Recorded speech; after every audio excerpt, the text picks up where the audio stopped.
పరిశుద్ధ నామమునకు మహిమ చెల్లును గాక. మరొక వాగ్దానంతో మీ మధ్యకి రావడానికి ప్రభు చూపిన కృపను బట్టి ప్రభుని నేను కనపరుస్తున్నాను. ఇవే యెషయా గ్రంథం 61వ అధ్యాయము 7వ వాక్యాన్ని ప్రభు మీకు వాగ్దానం ఇస్తున్నారు. మీ అవమానమునకు ప్రతిగా రెట్టింపు ఘనత నొందుదురు, నిందకు ప్రతిగా తాము పొందిన భాగమును అనుభవించి వారు సంతోషింతురు. వారు తమ దేశములో రెట్టింపు భాగమునకు కర్తగలగుదురు, నిత్యానందము వారికి కలుగును. దేవునికి స్తోత్రం. హల్లెలూయా.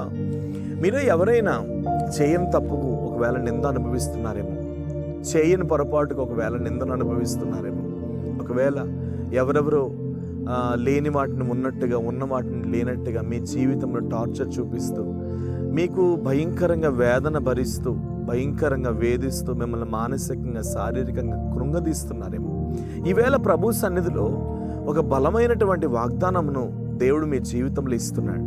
ఒకటి మాత్రం నేను చెప్పాలని ఆశపడుతున్నా, జీవితంలో ప్రతి దానికి ఆత్మహత్య అనేది ఒక మార్గము కాదు. హల్లెలూయా. దేవుడు మనల్ని చచ్చిపోవడానికి దేవుడు మనల్ని నిర్మించలేదు, మనం చనిపోవడానికి దేవుడు మనల్ని పిలుచుకోలేదు.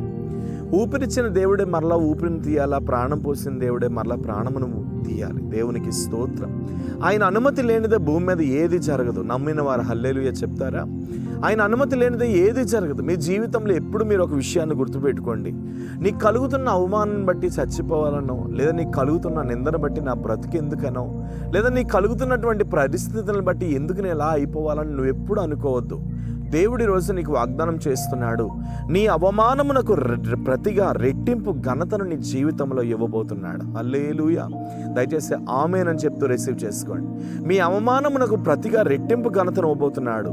నిందకు ప్రతిగా కావలసిన భాగమును దేవుడు అనుగ్రహించి నిత్యానందము నీ జీవితంలో అనుగ్రహించబోతున్నాడు. దేవునికి స్తోత్రం. విశ్వాసమును మాత్రం నువ్వు కోల్పోవద్దు, నమ్మకత్వాన్ని మాత్రం నువ్వు కోల్పోవద్దు. ఎవరో ఏదో అంటున్నారని, ఎవరో ఏదో చేస్తున్నారని, నా బ్రతుకును, నా లైఫ్ను వాళ్ళు కొలాప్స్ చేస్తున్నారు, వీళ్ళు కొలాప్స్ చేస్తున్నారని నువ్వు ఎప్పుడు కూడా నీ జీవితాన్ని బట్టి నువ్వు వేదన పడి నీ బ్రతుకంతా కూడా నువ్వు నాశనం చేసుకోవద్దు. ఈవేళ ప్రభు సన్నిధిలో నేను చెప్పగలను, నీ అవమానమునకు ప్రతిగా సంపూర్ణమైన ఘనతను దేవుడు నీ జీవితంలో ఇవ్వబోతున్నాడు. ఎక్కడైతే నువ్వు కోల్పోయావు, ఎక్కడైతే నువ్వు నశించిపోయావు, ఎవరి ముందైతే అవమానం పొందావు, ఎవరి ముందైతే నలిగిపోయావు, ఎవరి ముందైతే అరిగిపోయావు, ఎవరి ముందైతే విచ్ఛిన్నమైపోయావు, నా బ్రతికెందుకు, నా జీవితం ఎందుకు అని ఎవరి ముందైతే నువ్వు వేస్ట్గా ఫీల్ అయ్యావు, వారందరి ముందు నా దేవుడు నేను ఆశీర్వదించబోతున్నాడు. ధైర్యం తెచ్చుకో, నిబ్రహ్మ కలిగి ఉండు.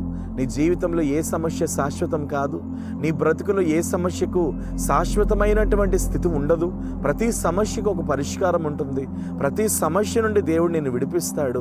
ప్రతి సమస్య మీద నీకు ఒక విజయమును, జయమును నా దేవుడు అనుగ్రహించబోతున్నాడు. కాబట్టి ఈవేళ ప్రభు నీకు ఇస్తున్నటువంటి మాట ఏమిటంటే, నీ అవమానమునకు ప్రతిగా రెట్టింపు ఘనత, బలమైన ఘనత.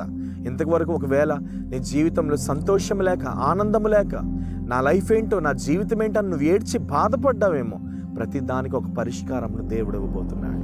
ప్రేమ కలిగిన పరిశుద్ధ తండ్రి, ఎంతమంది అయితే ఈ వాగ్దానం చూస్తూ అవమానించబడి, నిందల పాలై, భయంకరమైన శ్రమల గుండా ప్రయాణం చేస్తూ, మా బ్రతికేంటి, మా జీవితం ఏంటి, మా భవిష్యత్తు ఏంటి అని ఏడుస్తున్న వారిని ప్రభువా మీరు కనికరించమని ప్రార్థిస్తున్నాను.